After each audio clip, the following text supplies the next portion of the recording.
The Scramble for Africa, a malicious attack by European nations to divide the continent of Africa. Knowing this was an inefficient way of dividing and conquering, great European nations conspired together. This set the Berlin Conference. Belgium held the Brussels Geographical Conference in the midst of European colonization of Africa in 1876. The conference was private and in Belgium. The Brussels Geographical Conference resulted in the formation of the African International Association. In 1879, a few years after the Brussels Conference, the association hired Henry Morton Stanley to explore the Congo. King Leopold II of Belgium had the African International Association hire Henry Stanley to explore the Congo River Basin area and arrange treaties with African leaders.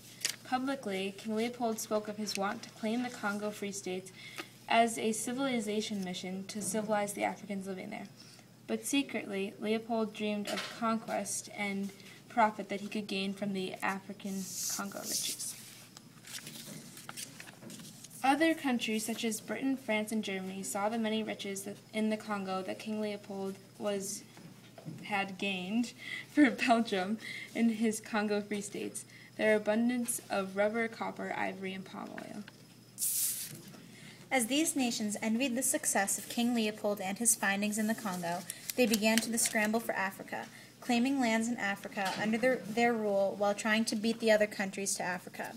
Realizing that this was an uncivilized, barbaric, and a counterproductive way of dividing and conquering, the great European nations met in Berlin in 1884 to discuss land divisions in Africa. This meeting became known as the Berlin Conference. The Berlin Conference, set up by Otto von Bismarck, included the countries of Belgium, Germany, Spain, France, Great Britain, Italy, and Portugal.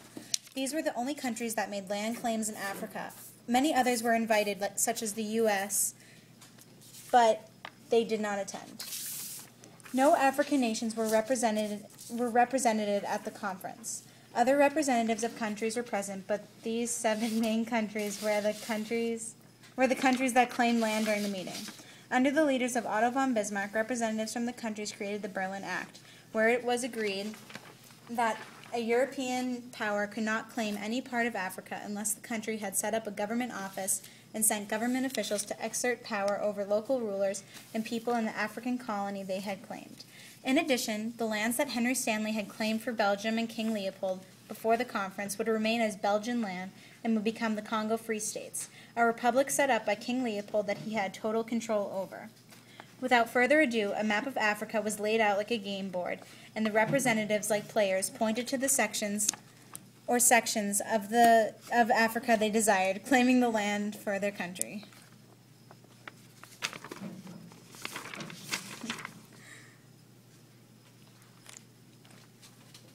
When the European powers were scrambling to take over African nations, they recreated the African borders.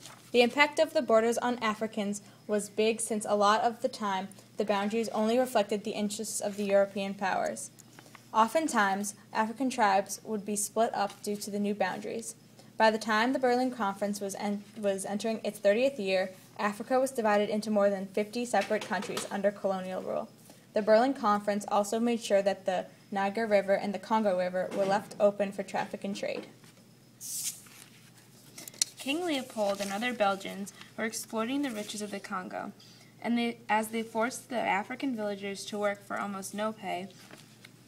Also, the laborers were savagely beaten or mutilated, and the population drastically decreased due to horrible conditions. News of the Belgian brutalizers reached the other European nations, and the horrifying news quickly became a scandal that caused King Leopold to have to give up the control of the Congo over to the government of Belgium. The Berlin Conference split up the continent of Africa under the control of various European nations. The poor treatment and division of their land sparked African nationalism and later led to revolts that declared their independence.